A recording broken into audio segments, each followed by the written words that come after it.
slimnīcā ultrasonogrāfiju grūtniecēm veic izmantojot jaunākas paudzes modernu iekārtu Voluson Expert 22. Šai iekārtai ir augsta izšķirtspēja un mākslīgais intelekts. Tās ļauj nodrošināt agrīnu diagnostiku.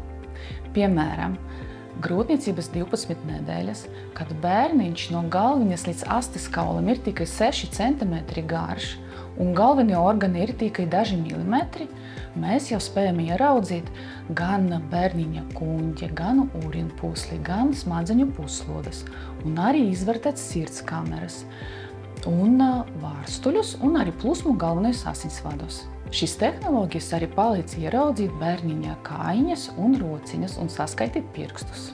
Agrīna diagnostika ļauj savlaicīgi izvērtēt bērniņa attīstību un piedāvāt papildus izmeklējumus, kad tie ir nepieciešami.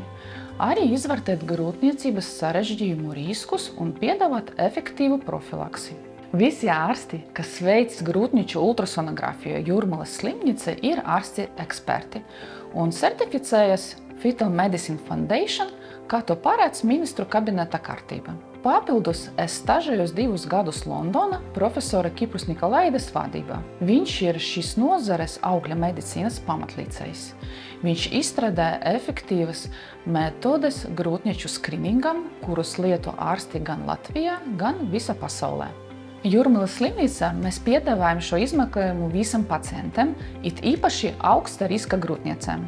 Lielākā daļa gadījumu mēs secinām, ka bērniņš attīstās pareizi un grūtnieces veselība ir teicama stāvoklī. Mūsu mērķis ir ļaut topošai māmiņai justies mierīgi un pārliecināti par grūtniecības gaitu un par gaidāma bērniņa veselību.